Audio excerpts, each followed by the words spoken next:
There are many very effective and very simple ways of dissolving the separate self.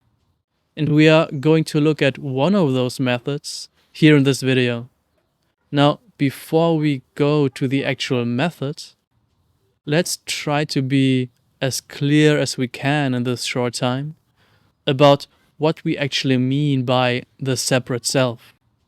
Now, what is not a problem and what we are not trying to dissolve is the conventional sense of self.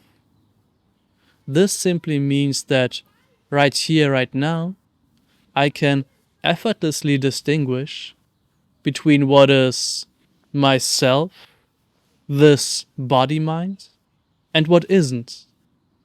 Very clearly, these hands are part of the body mind, they are part of myself, but that tree over there, I would not consider myself.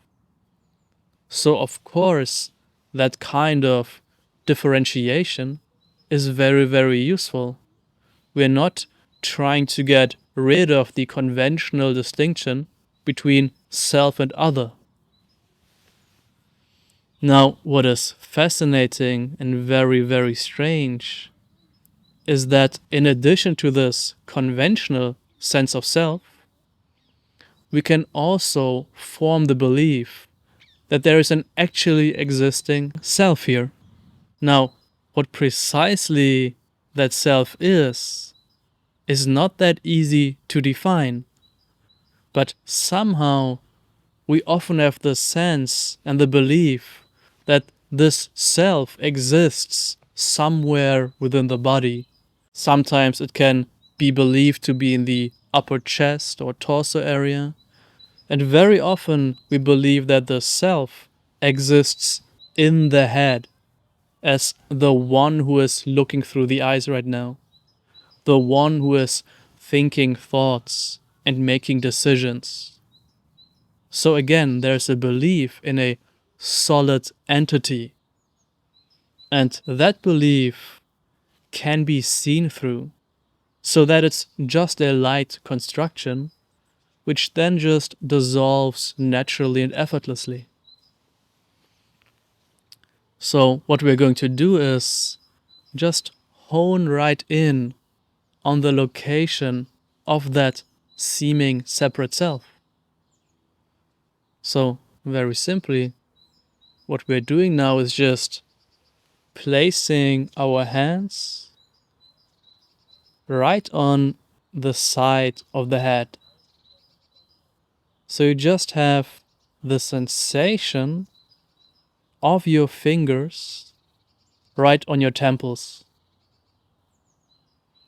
Just familiarize with that feeling.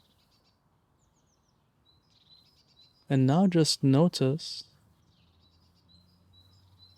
what is between those sensations. That magical place where you exist, where you are.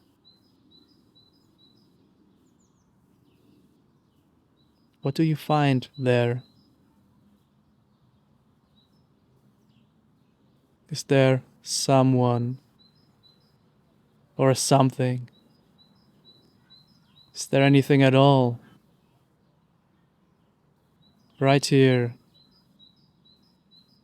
where we believe the self to be.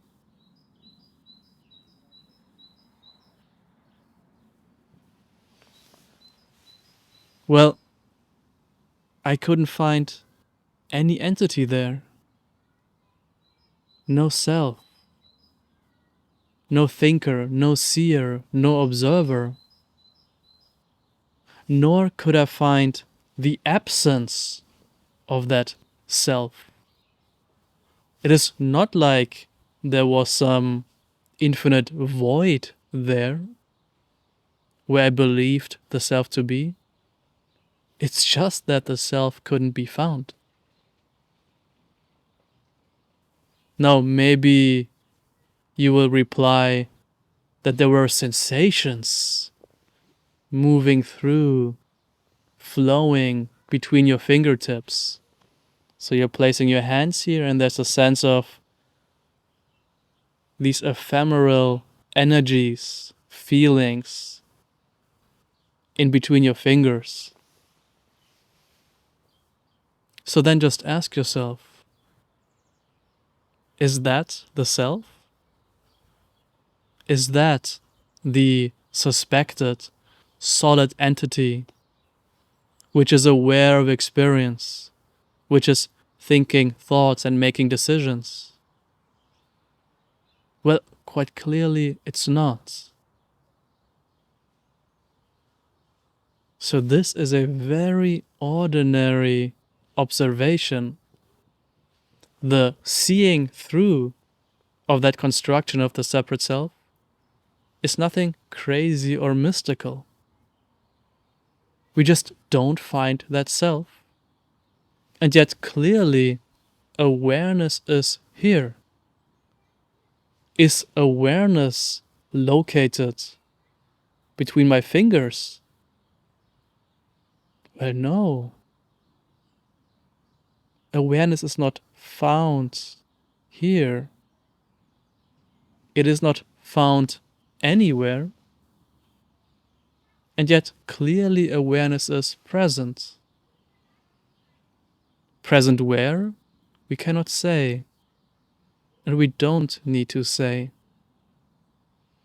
The not finding is the true finding. And the not knowing is the true knowing. So to be is quite simply enough. Nothing to dissolve right now, nowhere to go. Just this, as it is. And there's no problem to solve.